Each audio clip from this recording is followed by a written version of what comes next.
রাধে রাধে বন্ধুরা, সবাইকে স্বাগতম আমার নতুন চ্যানেলে। সবাই কেমন আছো? আশা করছি তোমরা সবাই ভালো আছো, আমিও ভালো আছি। ভিডিওটা স্কিপ না করে সম্পূর্ণটা দেখতে থাকুন, আশা করছি তোমাদের খুব ভালো লাগবে।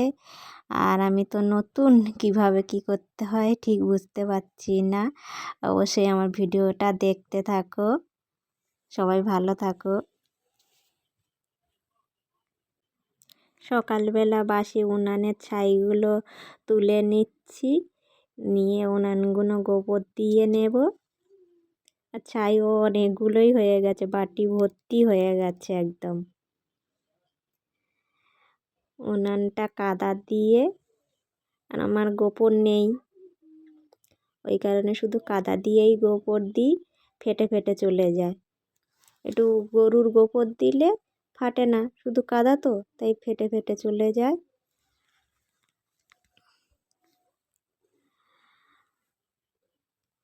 আর তারপরে দেখো না, আমার তো বোয়া জল বয়ে বয়ে নিয়ে এসে বাসন মাজতে হয়। লোকের পুকুর দিয়ে জল বয়ে নিয়ে এসে আমার মেয়ে কত খেলনা বানিয়েছে এদিকে কাদা মাটি দিয়ে। ধনে পাতাগুলো আমার শুকিয়েই গেল। আর দেখো, আমি এই হাঁড়ি জল ভরে রাখছি, অন্যের পুকুর থেকে জল বয়ে বয়ে নিয়ে আসি, নিয়ে এসে কষ্ট করে আমার কাজকর্ম করতে হয়। আর এই যে জল বয়ে নিয়ে এসে জামা কাপড়গুলো সাবান দিয়ে ভিজে দিচ্ছি। সকালের বাসি জামা কাপড় যেগুলো ছেড়ে রেখেছিলাম, সেগুলো সার্ফ দিয়ে মেয়ের আমার এগুলো ভিজিয়ে দিচ্ছি। আবার লোকের পুকুরে যেতে হবে কাচাকুচি করার জন্য। দেখতে পাচ্ছ বন্ধুরা, কত বড় কলার কাঁদি হয়েছে, গাছে পাকা। আমার গোপাল সোনাকে দেব, গাছে পাকা একদম কলাটা কত বড় হয়েছে। আমি ভাবলাম এই ঘরেই খাওয়া হবে। বাজারে ফলের দাম অনেক, কেনা সম্ভব হয় না। ওই নিয়ে গাছে যেটুকুই হয় কলা, সেটুকুই আমাদের খাওয়া হয়। আমি এখন বাজারে যাচ্ছি, ব্যাগ নিয়েছি, সাইকেল নিয়েছি, বাজারে যাব।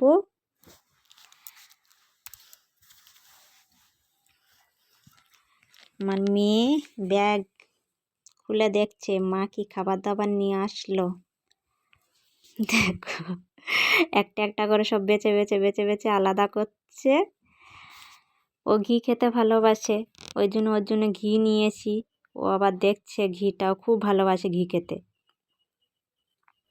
আর শীতের সময় দেখো পুকুরে নেমে স্নান করছি, কেন কত জল বয়ে বয়ে নিয়ে আসবো বলো তো।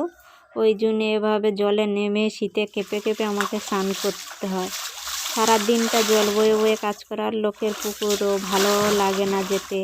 সবসময় তারাও খারাপ খারাপ মনে করে যে পয়সা দিয়ে ঘাট করে রেখেছি। আর এই যে আমার কাজ, তুলসী তলাটা গোবর দিয়ে নেব, নিয়ে তারপর তুলসী তলায় ফুল জল দেব, গোবর দিচ্ছি। আর ভিজে চুল, ওই জন্য ক্লিপটা লাগিয়ে নিয়েছি, জানো তো। আর দেখা পাচ্ছ আমার চারিদিকে তুলসী গাছ, লাইন ধরে তুলসী গাছ। আমি এই তুলসী গাছে সার দিই, ওই যে সরিষার খোল হয় না, ওই খোল ভিজিয়ে রাখি, খোল জল দিই।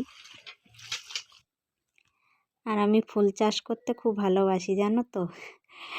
ফুলের গাছ লাগাতে আমার এত ভালো লাগে, ওই জন্য সব জায়গায় ফুলের গাছ লাগিয়ে রেখে দিয়েছি। আর এই যে ভগবানের সেবা দিই, ফুল তুলে তুলে কত ফুল তুলে নিয়েছি। আমি যে তুলসী তলায় ফুলগুলো দিয়ে দেবো, দিয়ে এবারে বাদ বাকি ফুল আমার গোপাল সোনা। তুলসী তুলসী নারায়ণ, তুমি তুলসী বৃন্দাবন, তোমার শিরে ঢালি জল, অন্তিমকালে দিও স্থল। আমি জ্ঞানে অজ্ঞানে চাপা পড়ি, তুমি তুলসী পার করো তরি। হরে কৃষ্ণ, রাধে রাধে। নমো নারায়ণ। ওম ভগবতে গীতায়াঃ গোপাল কৃষ্ণায় বাসুদেবায়। দেখো দেখো বন্ধুরা, পাখির কেমন সাহস হয়ে গেছে। এই দেখো কি ঘরে চলে এলাম। আজকের কি রান্না হবে দেখে নেওয়া যাক। আমার আজকে রান্না বাঁধাকপি ভাজা বানাবো আর উচ্ছে আলু ভাজা বানাবো। আমার মেয়ে দেখো কি দিয়েছে উচ্ছের মধ্যে। উচ্ছে ভাজাটা বসিয়ে দিয়েছি। আমার মেয়ে ম্যাগি দিয়েছে উচ্ছের সাথে। ম্যাগি উচ্ছের সাথে ভাজা করে দিতে হবে তার। দেখেছো মেয়ের কেমন বায়না, এত দুষ্টুমি করে। ম্যাগি ভাজা হবে উচ্ছের সাথে। আর আমার এদিকে উচ্ছে ভাজা হয়ে গেছে। আর বাঁধাকপি ভাজাটা বসিয়ে দিলাম।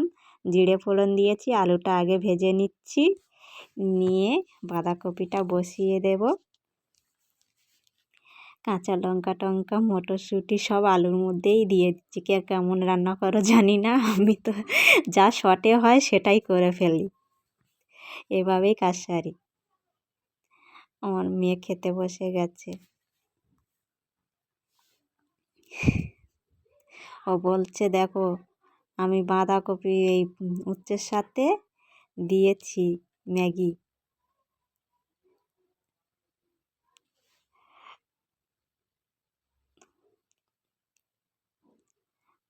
আর ওই যে ম্যাগি তুলে তুলে খাচ্ছে। ম্যাগি ভাজা হয়ে গেছে উচ্ছের সাথে। বলছে মা একটু তিতো তিতো লাগছে ম্যাগিটা। দুপুরের খাওয়া দাওয়া শেষ।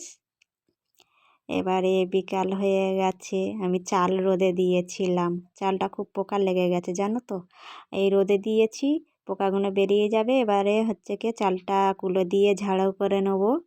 আর অনেক কাচাকুচি করেছিলাম আমি। এই যে চালগুলো ঝেড়ে নিচ্ছি। আর দেখা পাচ্ছ আমার চারিদিকে ফুল আর কত বড় বড় শিম হয়েছে দেখেছো। এগুলো মাকুম শিম বলে, দেখা পাচ্ছ। ওই যে এক হাত করে ঝুলছে অত বড় বড় মাকুম শিম। ওগুলো দানা করার জন্য রেখে দিয়েছিলাম। ওই জন্য উঠোনে গাছগুলো কাটতে পারছি না, সব দিকে সমস্যা হয়ে গেছে। আর চালগুলো দেখো না, এত ধুলো নাকে ঢুকছে। আমার খুব অ্যালার্জি, ধুলো একটুও সহ্য হয় না। আমি সন্ধ্যা হয়ে গেছে, ও স্কুল ড্রেস পরে ফটো তুলতে যাচ্ছে। স্কুলে ফটো লাগবে। বললাম সকালে যাস না, সন্ধ্যা হয়ে গেছে চলে যাচ্ছে। এই যে সন্ধ্যা হয়ে গেছে, আমি জল টল ছড়া দিয়ে নিচ্ছি। কি করব, একা হাতে সব করতে হয়। মেয়ে একটু একটু করে দেয়, ও সন্ধ্যা টন্ধা দেয় ঘরে থাকলে। আজকে ফটো তুলতে চলে গেছে, ওই কারণে আমি জল টল ছড়া দিয়ে নিলাম, নিয়ে আবার ঝাঁটপাট দিয়ে দেব। ওই যে চালের ধুলোগুলো রয়েছে, তা উঠোনে পাতা নাতা পড়ে, ফুল গাছের পাতা একদম সন্ধ্যা হয়ে গেছে। ঝাঁটপাটগুলো দিয়ে নেব, নিয়ে তারপরে সন্ধ্যা দেব। আর আমার ভিডিওটি তোমাদের কেমন লাগছে অবশ্য লাইক করবে, শেয়ার করবে, কমেন্ট করবে। আর বন্ধুরা তোমরা আমার পাশে থাকবে, আর তোমরাও ভালো থাকবে। আর সন্ধ্যা হয়ে গেছে, আমি সন্ধ্যা দিয়ে নেব। আর বন্ধুরা আমার ভিডিওটি ভালো লাগছে কি না অবশ্যই, কোনো জায়গায় যদি ভুল হয়ে থাকে অবশ্যই কমেন্ট করে জানাবে। আমার সন্ধ্যা দেওয়ার টাইম হয়ে গেছে, এই যে সন্ধ্যা দিয়ে নেব। অন্ধকার তো, লাইট নেই জানো তো, আমার উঠানে লাইট নেই, লাইটের খুব সমস্যা। ওই কারণে একটু কালো কালো দেখাচ্ছে, ছবিটা ঠিক পরিষ্কার আসেনি। আমার সন্ধ্যা দেওয়া হয়ে গেছে, সন্ধ্যা আরতি তুলসী মাতাকে করে নিলাম। সবাই ভালো থেকো, আজকের মতো টাটা সবাইকে।